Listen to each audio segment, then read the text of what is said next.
Rome should have died after Cannae. On August 3rd, 216 BC, the morning after the battle, the largest army Rome had ever sent into the field was gone. Somewhere between 50 and 70,000 Roman soldiers lay dead on a plain in southern Italy. One consul was dead. 80 senators were dead. The road to Rome was open. 400 kilometers north, along the Via Appia, the capital waited for news that could have ended the Republic. And Hannibal Barca, the man who had just broken Rome in the field, did not march on the city. That is the question that has haunted military history for more than 2,000 years. Why did Hannibal stop? Was it the single hesitation that saved Rome? Was it the moment a Carthaginian Italy slipped out of his hands? Or was the truth colder than that? Maybe Rome had not survived because Hannibal made a mistake. Maybe Rome survived because even after Cannae, even after its dead aristocrats had their rings pulled from their fingers by the basketful, Rome had still not learned how to surrender. The dawn after the battle came slowly, on a plain in southern Italy in the heat of an Apulian August. Carthaginian soldiers walked among the dead.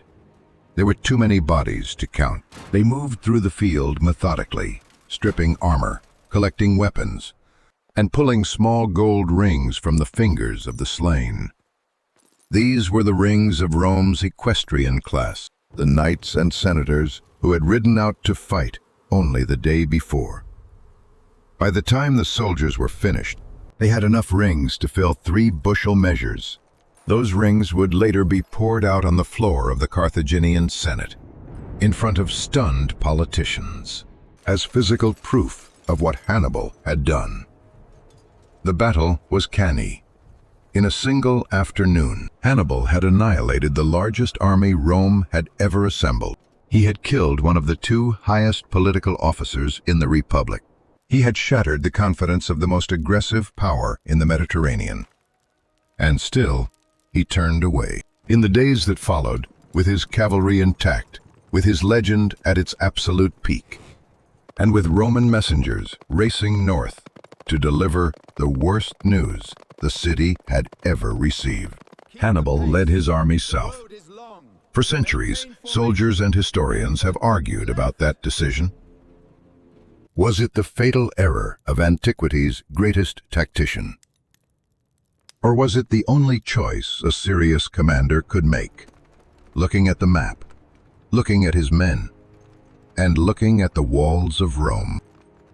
To answer that, we have to go back to a small boy in North Africa, raised on a single oath. Back to a family that never accepted defeat, and back to a way of war that made perfect sense everywhere in the Mediterranean, until it met Rome. In the year Hannibal was born, Carthage had just lost a war. It was 247 BC, and the First Punic War had been grinding on for nearly 2 decades. It was the first great collision between Rome and Carthage, the 2 rising powers of the Western Mediterranean. 6 years later, Carthage would lose. The peace terms were punishing. Carthage surrendered Sicily, the breadbasket of the Western Mediterranean. It accepted an indemnity so heavy that it would take a generation to settle. And in the chaos that followed, Rome seized Sardinia and Corsica too, a diplomatic humiliation that left a wound in the Carthaginian political class that never healed. The man who took that wound hardest was Hannibal's father. His name was Hannibal Barca. He was a Carthaginian general, and on the battlefield, he had never truly been beaten. He had been undone by Rome's navy, by Carthage's political infighting, and by the slow exhaustion of resources at home. To Hamilcar, this was not a real defeat. It was an insult waiting for an answer. He found that answer in Spain. In 237 BC, Hamilcar took his army across the Strait of Gibraltar and began carving out a new Carthaginian empire in the Iberian Peninsula. Spain had what Carthage needed: silver mines, fertile farmland, fierce tribes who could be hired into Carthaginian service. It gave Carthage the wealth and manpower to fight Rome again, not on Rome's terms, but on Carthaginian terms. According to a story preserved by Polybius, Hamilcar brought his 9-year-old son to a temple before leaving for Spain. Historians treat the story cautiously, because Polybius received it indirectly from Hannibal himself many years later. But whether it happened exactly as told or not, the story captured something true. Hamilcar asked the boy if he wanted to come with him. The boy said yes. Then Hamilcar led him to the altar, placed his hand on the sacrifice, and made him swear that he would never be a friend to Rome. That boy was Hannibal. From childhood, Hannibal grew up around soldiers, horses, languages, maps, and war. He watched his father conquer half of Spain. Then he watched him drown in a river while retreating from a tribal ambush. He watched his brother-in-law take command. Then he watched his brother-in-law be assassinated. And in 221 BC, at the age of 26, the army acclaimed Hannibal as its general. 2 years later, he went to war with Rome. The official cause was technical, a dispute over a Spanish city called Saguntum, which Rome had taken under its protection. But the deeper cause was older. The Barcid family had been waiting for this fight for a generation. Now they had the army, they had the silver, and they had the commander. What Rome did not understand was the kind of war Hannibal intended to fight. To attack Rome, there were two obvious choices. Carthage could outbuild Rome's navy, sail an army up the Italian coast, and land it near the capital. That was the old logic, and Carthage had already failed at it. Or Hannibal could do something almost no one believed was possible. He could march from Spain through hostile Gallic territory, over the Alps, and into Italy from the north. In late autumn of 218 BC, Hannibal led roughly 50,000 men, 9,000 cavalry, and 37 war elephants out of Spain and into the foothills of the Alps. By the time he came down the other side, perhaps half of that army was gone. The exact numbers are debated, but Polybius, the most careful ancient source, puts the survivors at around 26,000 men. Hannibal had lost half his army before fighting a single battle on Italian soil. And within months, he started winning anyway. In December of 218 BC, beside the river Trebia in northern Italy, Hannibal lured a Roman army into icy water at dawn. His Numidian cavalry baited the Romans across the river. His hidden troops waited in a stream bed behind them. When the Romans crossed, soaked and shivering, the ambush struck their rear. The Roman army shattered in the water. 6 months later, on June 21st, 217 BC, Hannibal did something even more audacious. He marched along the northern shore of Lake Trasimene, through a narrow strip of land between the water and the hills. Then he hid most of his army. When the Roman consul Gaius Flaminius marched after him in the morning fog, his troops were stretched out in a thin column. Hannibal's hidden soldiers came down from the hills and drove them into the lake. Polybius says the killing took 3 hours. The Romans were trapped against the water with nowhere to go. Flaminius died with his men. Trasimene became the largest strategic ambush in the history of ancient warfare. It still is. And after Trasimene, Hannibal expected the war to change. By the rules he knew it should have. In the Greek and Hellenistic world, a war often ended when a major army was destroyed. A defeated city negotiated. A beaten kingdom sued for peace. Ambassadors arrived. Terms were drawn. Tribute was paid. Territory changed hands. Life moved on. Hannibal had destroyed Roman armies twice. He expected Rome to behave like every other power in the Mediterranean. Rome did not. Instead, the Romans appointed a dictator, an emergency office used in moments of supreme crisis. They gave it to a 62-year-old senator named Quintus Fabius Maximus. Fabius did not chase glory. He shadowed Hannibal across the Italian countryside. He attacked foraging parties. He cut supply lines. He refused battle again and again. He would not give Hannibal the one thing Hannibal needed most: another great battlefield victory that could force Rome to negotiate. The Romans called him Cunctator, the Delayer. At first, they hated him for it. Roman political culture rewarded the consul who marched out and fought. But Fabius understood something Hannibal did not yet understand. Rome could lose battles for years, as long as Rome refused to admit that any battle was final. By the spring of 216 BC, the pressure against Fabius became unbearable. The Roman people wanted blood. The aristocracy wanted glory. The new consuls for that year were Lucius Aemilius Paulus, a cautious patrician, and Gaius Terentius Varro, an aggressive populist. They were ordered to raise the largest army in Roman history and bring Hannibal to battle. Rome raised 8 legions, roughly 86,000 men, perhaps more, twice the size of any Roman army that had fought Hannibal before. In late July, those legions marched south into the wheat fields of Apulia. They camped on the plain of Cannae, and Hannibal turned his army to meet them. This time, Rome was not walking into an ambush. It was walking into something worse. Cannae was not just a battle. It was a trap built in daylight. Other generals fought battles. Hannibal designed them. He had about 50,000 men. Rome had roughly 86,000.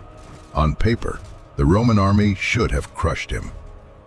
But Hannibal did not need to be stronger everywhere. He only needed Rome to believe that the center was where the battle would be decided.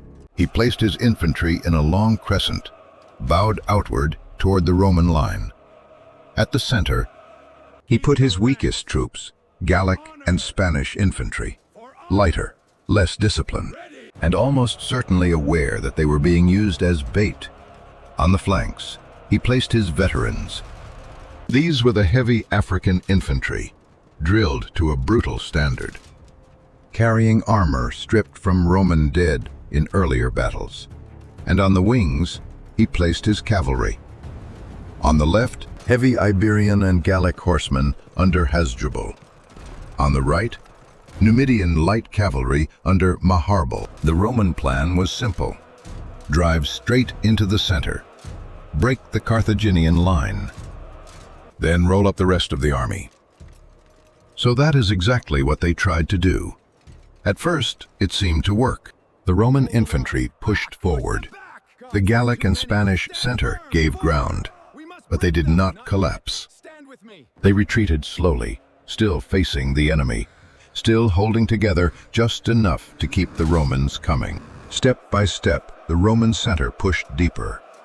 The Carthaginian crescent began to reverse. What had bowed outward now bent inward. The Roman army was walking into the mouth of a sack.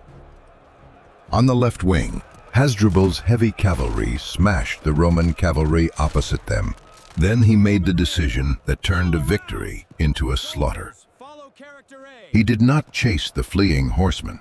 Instead, he wheeled his cavalry behind the entire battlefield.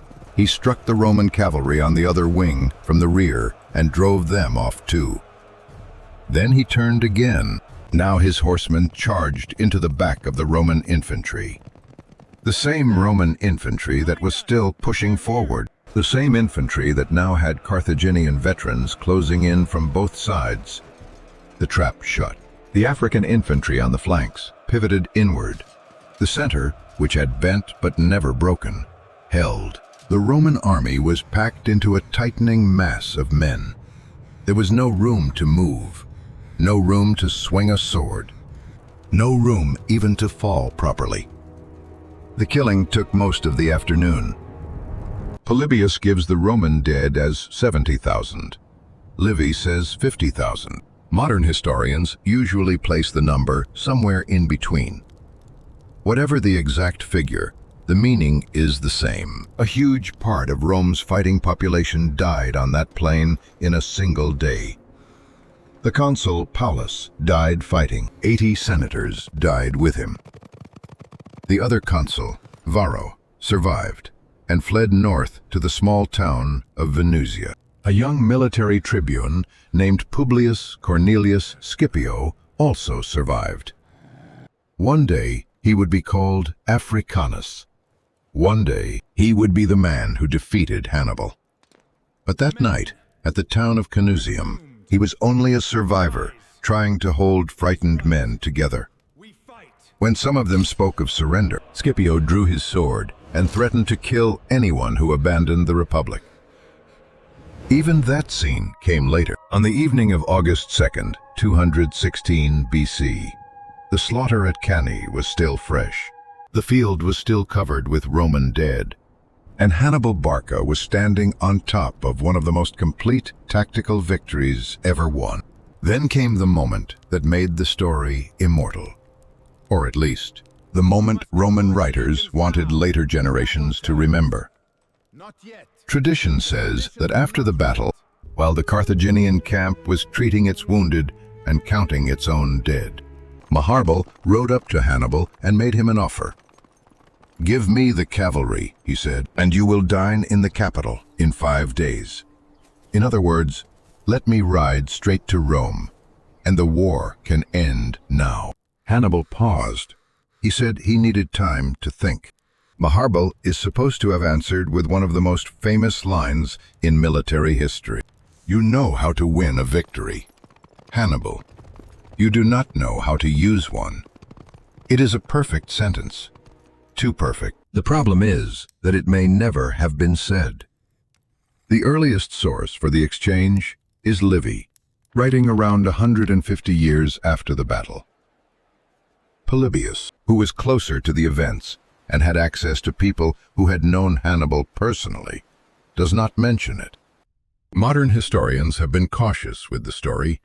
Dexter Hoyos has argued that the scene may be a Roman literary invention, and it is easy to see why Rome would need such a story. If Cannae was the worst defeat in the Republic's history, how did Rome survive?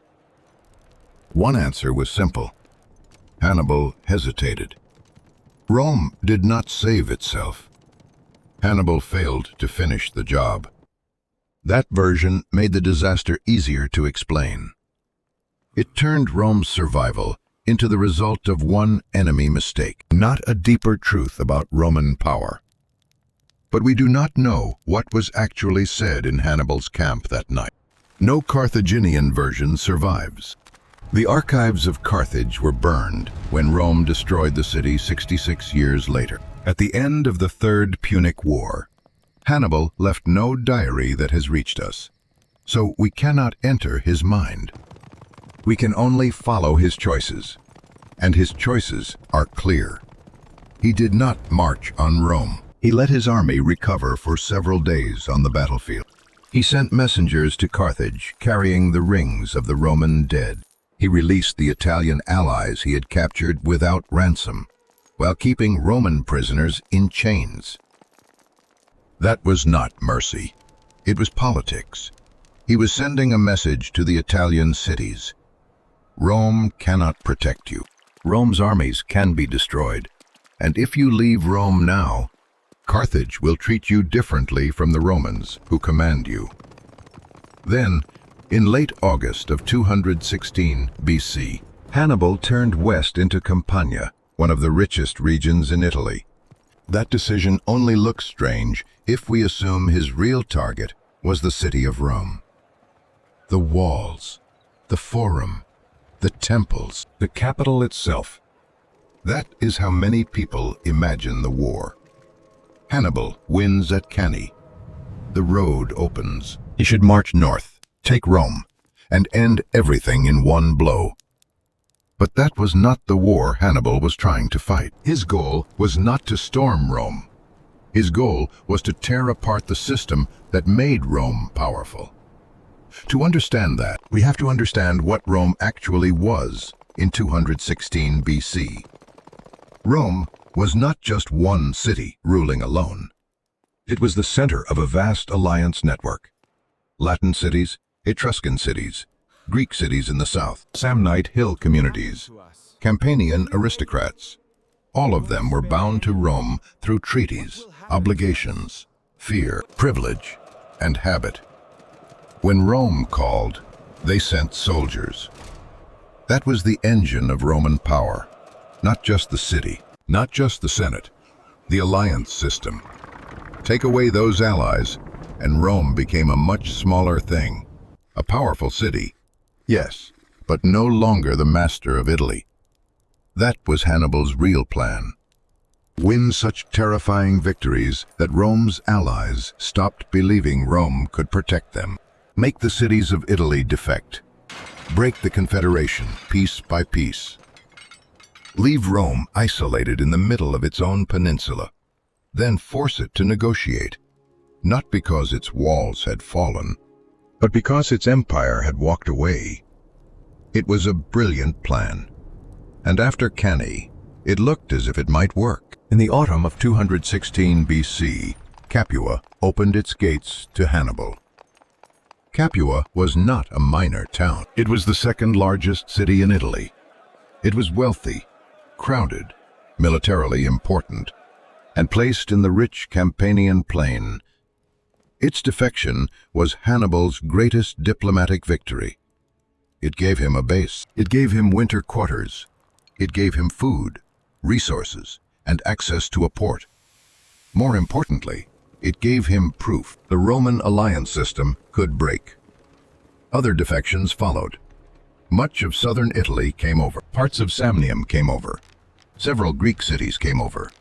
Eventually, the great port of Tarentum came over. By the end of 216 BC, Hannibal controlled a major part of the Italian peninsula. His army wintered in Capua. For the first time, Rome's hold over Italy looked uncertain. But inside Rome, something else was happening. The Roman response to Cannae was not the response Hannibal expected. When the news reached the city, Rome did not negotiate. It did not send ambassadors. It did not admit that the war had been decided. The Senate met in emergency session. Public mourning was limited to 30 days. Because the Republic needed its people functioning again, guards were posted at the gates not only to defend the city, but to stop terrified citizens from fleeing. The wearing of black in public was restricted. Rome tried to control grief itself. Then the state turned to religion. The Sibylline books were consulted. These were sacred prophetic texts, kept under guard and opened only in moments of extreme danger. The priests announced what was required. A Vestal Virgin, one of the priestesses sworn to protect the sacred fire of Rome, was found to have broken her vows. She was buried alive. Then, in the Forum Boarium, the cattle market at the heart of the city, the Romans dug a pit. Into it, they lowered 4 people. 2 Gauls, 1 man and 1 woman. 2 Greeks, 1 man and 1 woman. They were buried alive, too. To modern ears, it sounds horrifying. To Rome, it was a ritual act in a moment of national terror. The city had lost an army, so it answered with sacrifice, discipline, and work. This was not a state preparing to surrender. This was a state preparing to keep fighting after a defeat that should have ended any normal war. That was the problem Hannibal had not fully understood. His strategy came from a world where battles had political meaning. If you destroyed a great army, the enemy negotiated. If you defeated a kingdom badly enough, its rulers came to terms. There was supposed to be a limit, a point where the pain became too high and the defeated side admitted reality. Rome had no such limit. Or, if it did, Hannibal never reached it. To surrender, in Roman political culture, was not just to lose a war. It was to stop being Rome. This was the misunderstanding at the center of the whole campaign. Hannibal thought he was fighting a state that could be forced to negotiate through battlefield disaster. But Rome answered disaster by raising more armies. The defections continued, but they slowed. The great cities of central Italy did not all come over. Naples held. Nola held. Beneventum held. The Latin colonies, planted across Italy like a garrison network, stayed loyal with a stubbornness Hannibal had not expected. Rome raised new legions from men it would once have never considered. Slaves, debtors, the desperate. 2 Roman armies remained in the field, then 3, then 4. The Republic was not negotiating. It was rebuilding. And with every month that passed, the question changed. The road to Rome was still there, but the opportunity, if it had ever existed, was narrowing. The walls had not moved. The garrison inside them had grown. Roman fleets still controlled the sea. Hannibal's army, the army that had crossed the Alps and won 3 impossible victories, was getting older, smaller, and farther from home. The longer the war lasted, the less Cannae mattered, because Cannae had destroyed an army. It had not destroyed the thing that made Rome able to create another one, and another, and another. So the real question was no longer just why Hannibal did not march on Rome after Cannae. The harder question was whether that road had ever truly been open at all. Years passed. The war did not end. It did not even pause. Hannibal remained in Italy, moving his army across the peninsula, holding allies where he could, raiding Roman territory, and fighting smaller battles when Rome allowed it. But the Romans had learned. They refused to give him another Cannae. They followed the logic of Fabius: avoid the great battle, pressure the allies, cut the supplies, fight everywhere else, in Spain, in Sicily, eventually in North Africa. Rome wore Hannibal down by refusing to lose the war in the one place where he was strongest. By 212 BC, the Romans began to take back what they had lost. Capua, the city whose defection had been Hannibal's greatest diplomatic prize, came under Roman siege. For Hannibal, this was dangerous.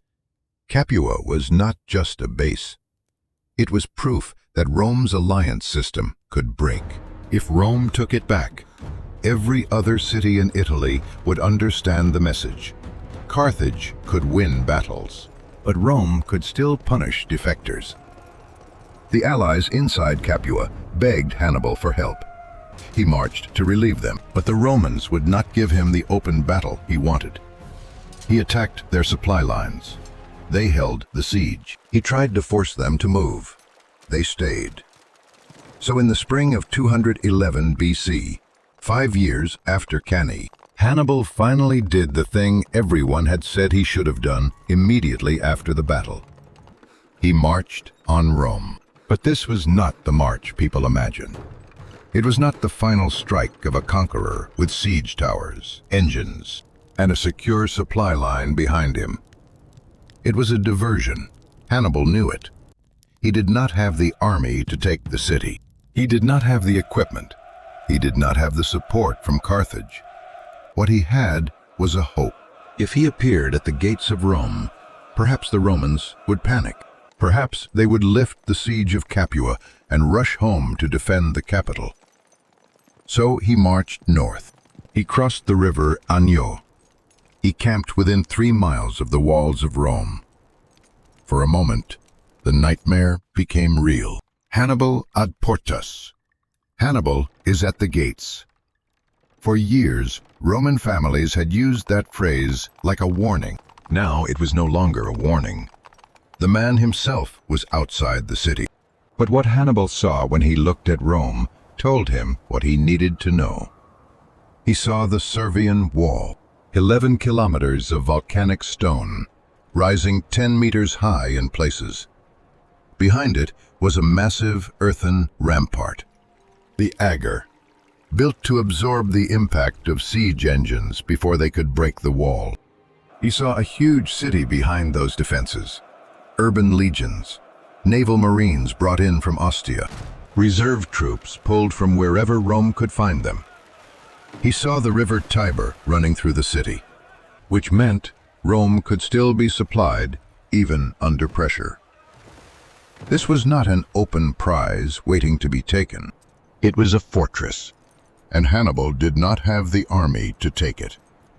According to Livy, Hannibal rode close enough to throw a spear over the wall as a gesture of defiance.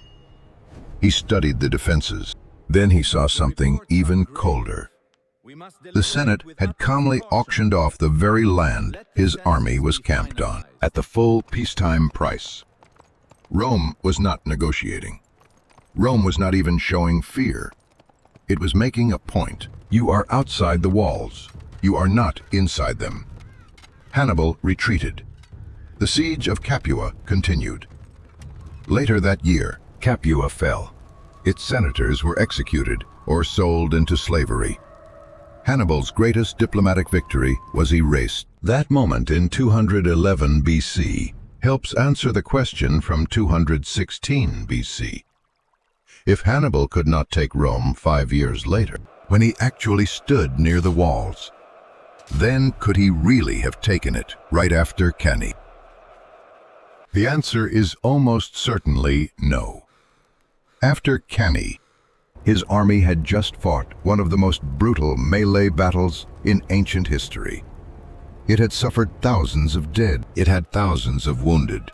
It had prisoners to secure, weapons to repair, men to feed.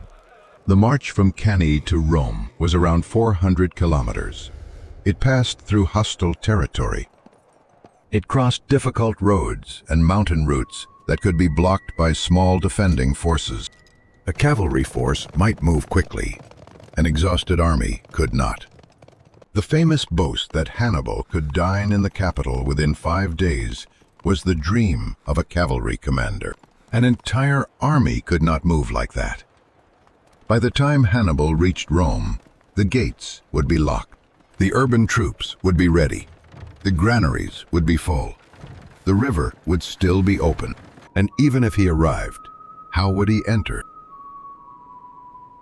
He had no siege engines, no heavy engineering corps, no fleet to close the sea, no secure supply line back to Carthage, no way to starve a city of hundreds of thousands while his own army stood in enemy territory.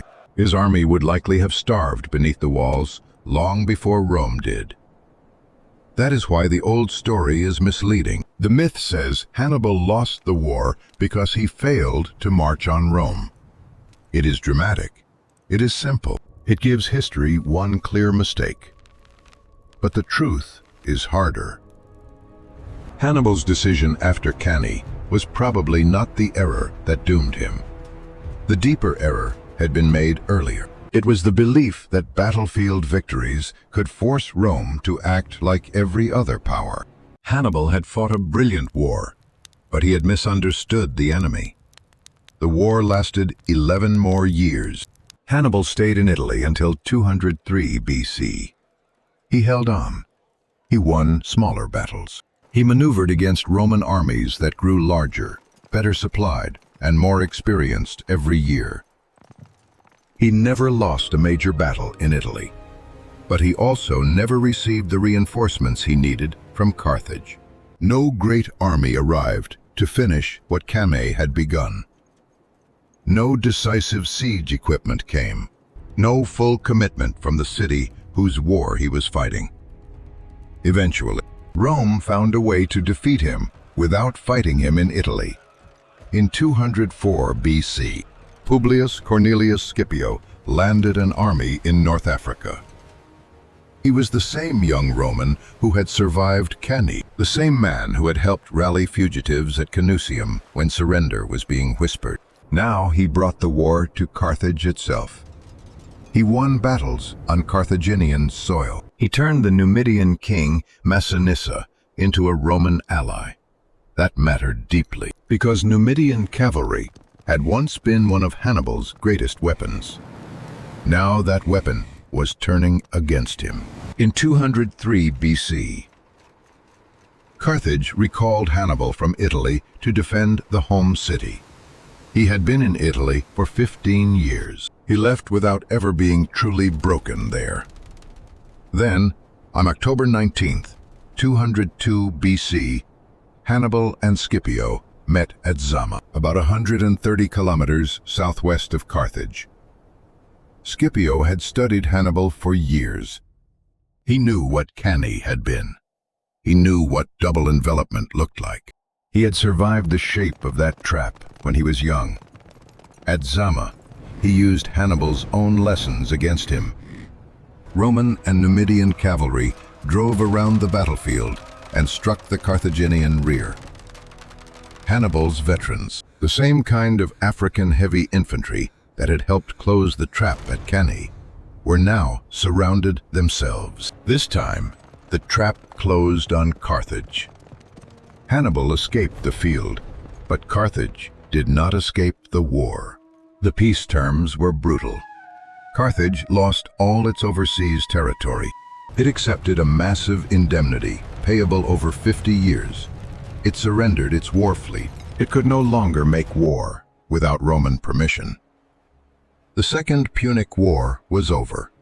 It had lasted 17 years. Hannibal had crossed the Alps. He had destroyed Roman armies at Trebia, Trasimene, and Cannae. He had stood within sight of Rome's walls, and he still finished in defeat. So was Hannibal right? Did Hannibal know how to win a victory, but not how to use one? The historians who have studied the question most closely tend to give the same hard answer. Hannibal was wrong, if he ever said the line at all. The march on Rome after Cannae probably could not have succeeded. It may have destroyed Hannibal's army before it achieved anything decisive.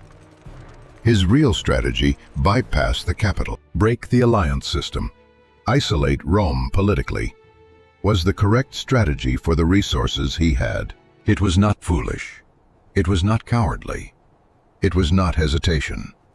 It was the only plan that gave him a real chance. The tragedy is that it would have worked against almost any other enemy in the Mediterranean, but not against Rome. Hannibal fought a war in which the destruction of an army was supposed to create a political settlement. Rome fought a war in which the destruction of an army created another army. There was no clear point at which Rome would admit defeat, because to admit defeat was to stop being Rome. Carthage learned that slowly, painfully, across 17 years of war. Then Carthage learned it again, 50 years later. In the Third Punic War, Rome returned to finish the job. The Romans besieged Carthage itself. They burned the city for 10 days. They sold the survivors into slavery. The site of Carthage was ritually cursed, where one of the greatest cities in the Western Mediterranean had stood. Rome marked an empty field. Cato the Elder had spent his final years ending speeches with one demand: Carthage must be destroyed. In the end, Rome listened. The ghost of Cannae never disappeared. For more than 2,000 years, soldiers studied it. The German General Staff looked to Cannae when designing the Schlieffen Plan. Modern armored warfare studied the same idea: encirclement, speed, and the collapse of an enemy army from the sides and rear. Military academies still teach the shape of the battle: the bending center, the closing flanks, the tightening sack. Cannae remains one of the purest examples of tactical genius in military history. But that is only half the lesson. The other half is what happened after.